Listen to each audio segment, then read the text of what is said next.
Bonjour jeune pour Christ, j'espère que tu vas bien par la grâce de Dieu. Et si tu prenais ta Bible dans le livre de Éphésiens chapitre 2, le verset 10. La Bible dit « Car nous sommes son ouvrage, ayant été créés en Jésus-Christ pour de bonnes œuvres que Dieu a préparées d'avance afin que nous les pratiquions. » Aujourd'hui, je voulais te poser une question. Cette vidéo sera assez courte, vu que c'est vraiment plus une vidéo d'introspection où tu vas regarder à ta propre vie. Tu vois, le Seigneur est en train de dire que nous avons été créés en Jésus-Christ pour des bonnes œuvres, n'est-ce pas? Des bonnes œuvres que lui a préparées d'avance. Pourquoi? Pourquoi est-ce qu'il a préparé ces bonnes œuvres d'avance? Pour qu'on puisse les pratiquer. Mais regarde ta vie, jeune pour Christ.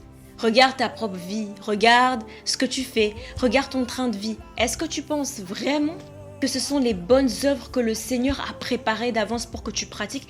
Est-ce que tu penses vraiment que le Seigneur s'est assis et il a dit que je vais faire en sorte que tu pratiques le stress? Est-ce que tu penses que le Seigneur s'est assis et il s'est dit non, j'aimerais bien qu'elle puisse mettre en pratique dans sa vie le découragement, la jalousie, la peur, le manque de confiance en elle, le complexe d'infériorité? Est-ce que tu penses vraiment que le Seigneur s'est assis et il a préparé d'avance la peur? Tu penses vraiment que le Seigneur s'est assis et il a préparé d'avance l'échec, le péché, les ténèbres? Non, mon frère, ma soeur. Le Seigneur n'a pas préparé cela d'avance. Le Seigneur a préparé des bonnes œuvres. Le Seigneur a préparé la joie, l'assurance, la délivrance, la sainteté.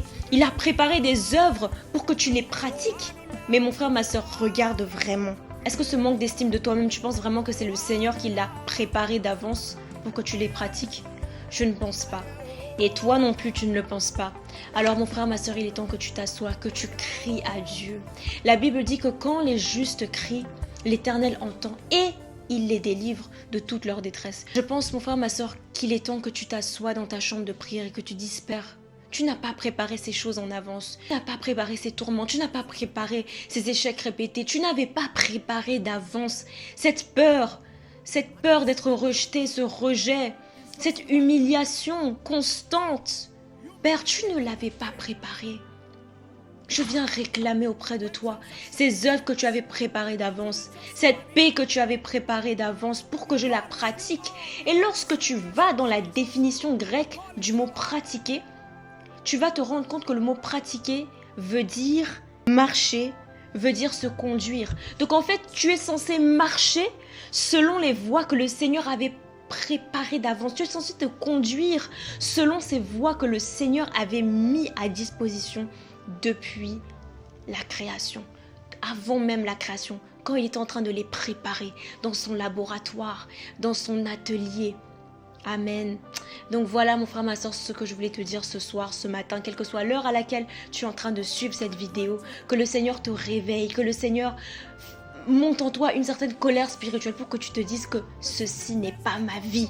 Amen. Ceci n'est pas ta vie. Tu dois vivre les choses qu'il a préparées d'avance pour que tu les pratiques.